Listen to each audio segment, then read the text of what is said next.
নমস্কার, আপনাদের সকলকে স্বাগত জানাই চ্যানেল রূপা মুখার্জিতে। পিএসসি ক্লার্কশিপের একটি অফিসিয়াল টাইপিং টেস্ট পরীক্ষা থাকে। যার জন্য হয়তো অনেকেই আপনারা শুরু করে দিয়েছেন প্রস্তুতি। তো কোয়ালিফাইং এর মেধা তালিকার নম্বর অংশ নেয়। এটি কিন্তু যাচাইয়ের একটা ধাপ মাত্র। মনে রাখবেন, এটি একটি ফর্মালিটিস। এর জন্য আপনার পাস ফেল মোটেই নির্ভর করছে না। যেহেতু ক্লার্ক পদের জন্য আপনারা এপ্লাই করছেন, ক্লার্কের কাজ যেহেতু তথ্য বা ডাটাকে আপলোড করা, তাই আপনাদের টাইপিং টেস্ট কিন্তু এখানে দেখা হবে। নির্দেশনা মেনে টাইপিং করবেন আর সমগ্র মন দিয়ে টাইপিংটা প্র্যাকটিস করুন, নাহলে কিন্তু সমস্যা হয়ে যেতে পারে।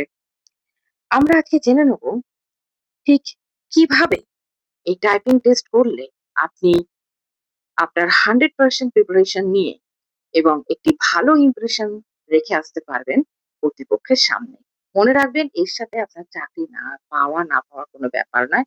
আপনার কাজ ছিল রিটেন এক্সামটি দেওয়া, আপনি দিয়েছেন, আপনি কোয়ালিফাই করবেন। জাস্ট আপনাকে ফর্মালিটিস এর জন্য ডাকা হবে টাইপিং টেস্টে। তো 40 ওয়ার্ডস পার মিনিট বাধ্যতামূলক। এর কম হলে কোয়ালিফাই করা কঠিন হবে। পরীক্ষায় অন্তত 45 থেকে 50 ওয়াট পার মিনিট অনুশীলন করুন।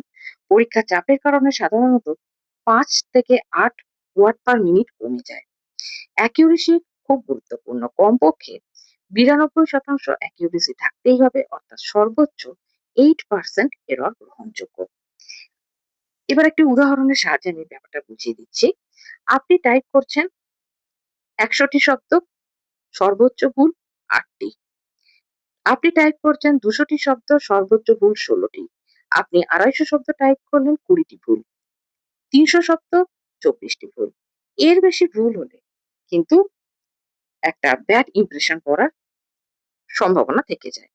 আর কোন ভুলগুলো ধরা হবে? বানান ভুল, অর্থাৎ স্পেলিং মিস্টেক, কোনো শব্দ বাদ দেওয়া, অমিশন, অতিরিক্ত শব্দ লেখা, ইনসার্টেশন, ভুল শব্দ লেখা, substitution, upper case lower case ভুল, পাংচুয়েশন ভুল, স্পেসে ভুল। স্পেশাল নিয়ম, এটাই সবচেয়ে বেশি নম্বর কাটার কারণ। যেমন প্রিন্টেড কপিতে গভর্নমেন্ট অফ ওয়েস্ট বেঙ্গল, আপনাকে এইভাবেই টাইপ করতে হবে। গভর্নমেন্ট অফ ওয়েস্ট বেঙ্গল এভাবে করবেন না, দুটি স্পেস কিন্তু চলবে না। আবার গভর্নমেন্ট অফ একসাথে লিখে ফেললেন, ওয়েস্ট বেঙ্গল আলাদা লিখলেন, এই নিয়মও কিন্তু কার্যকরী হবে না। ফুল স্টপের আগে স্পেস, এইসব কিন্তু ভুলগুলো খুব ভালোভাবেই ধরা হয়। প্রিন্টেড কপি যদি হয়, যেমন ধরুন education comma health and agriculture, তাহলে আপনাকে এইভাবেই লিখতে হবে।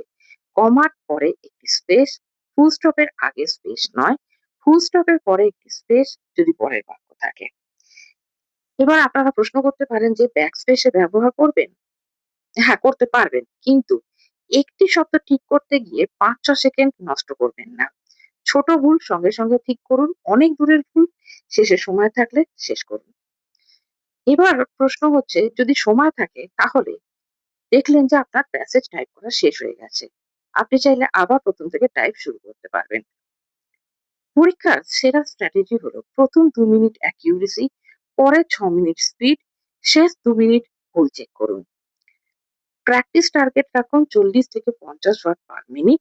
অ্যাকিউরেসি রেট কিন্তু আপনাকে প্র্যাকটিসের সময় 96 থেকে 98% রাখতে হবে। সেটি কিন্তু পরীক্ষার সময় অটোমেটিক্যালি কমে যাবে উত্তেজনার বশে। এভাবে অনুশীলন করলে পরীক্ষায় 40 ওয়াট পার মিনিট ও 92% অ্যাকিউরেসি বজায় রাখা কিন্তু আপনার পক্ষে সত্যি সহজ হয়ে যাবে। আমি তো বলবো, বেশি দুশ্চিন্তা করবেন না। জাস্ট একটু ফর্মালিটিস এর জন্য একটু জেনে রাখুন। আর যারা ইতিপূর্বে দিয়েছেন ক্লার্কশিপের সাম্প্রতিক টাইপ টেস্ট, তাহলে তাদের কাছ থেকে এটা জানা গেছে যে এটি মূলত একটি কোয়ালিফাইং বা ফর্মালিটি স্টেজ হিসেবে পরিচালিত হয়।